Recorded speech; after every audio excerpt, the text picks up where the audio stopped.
Why separating from a narcissist or a psychopath is so much worse than separating from any other type of toxic, abusive relationship. Let me explain why. I'm going to divide it into three different categories and then explain what you can do to lessen the impact, how to prepare. Okay, in the first scenario, the narcissist discards you, and that makes it extremely hard for you to get any closure, understand what happened. You can't ask any questions. And they do that as a power game to keep you thinking about suffering, feeling unworthy, and feeling discarded.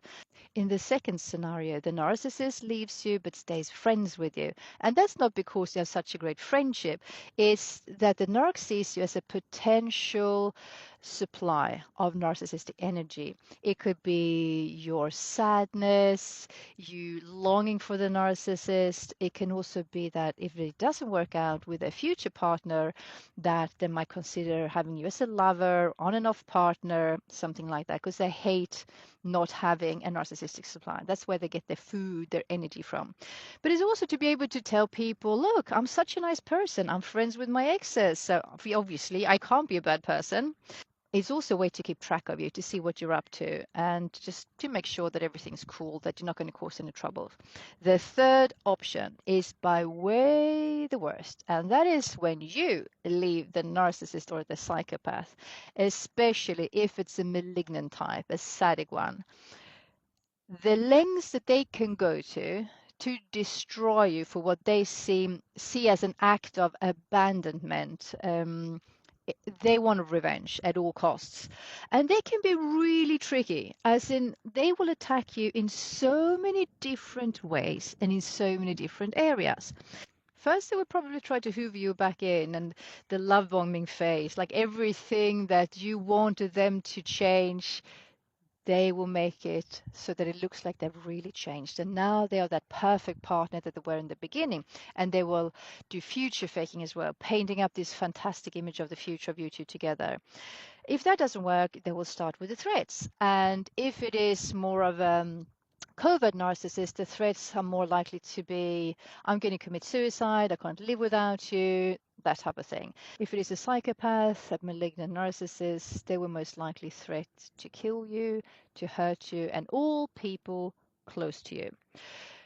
They will attack you at your weakest spots, as in they have already sussed it out since the beginning that they met you. So whatever you feel embarrassed over, things that you regret, information that might be sensitive about you, family members, work that you don't want to get out, they will use that against you. They will start with a smear campaign using their flying monkeys, using all sorts of tools to invent stories to hurt you, to harm you.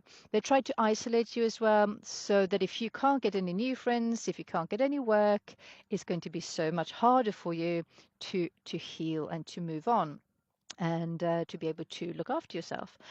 If you have any joint property, business, if you have pets together or, God forbid, children together, that can become extremely nasty because that they will want to keep clinging on to that so that you are dependent on them. And they will make any type of legal process very hard and very long.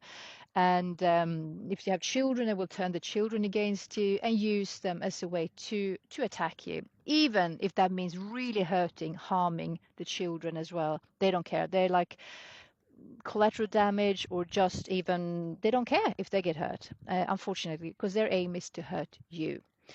They will try to push you over your limit. So, like, really hard, push you so much that hoping that you will break down, explode, get out of character. Then they will film you and show that either in legal situations or to your friends, family, post it online, or post sensitive images of you or recorded pornos that you've done, like home videos, nude photos, posting that, sending them to people, anything to hurt you.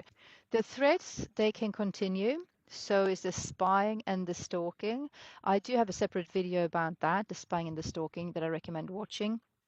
If the narcissist psychopath has shown any violent tendencies and they threat to hurt you, to harm you, Please take that seriously, because when they do threat like that, they are the most likely to be honest. Take precautions, please. Watch my long format video on YouTube about how to safely leave an abusive relationship. Share in the comments your experiences, your advice, and things that I've forgot to mention, because there are so many crazy things that they will do. Yeah, a lot of them. If you have left a narcissist or a psychopath, you know how hard it is. If you need help, support, guidance, DM me.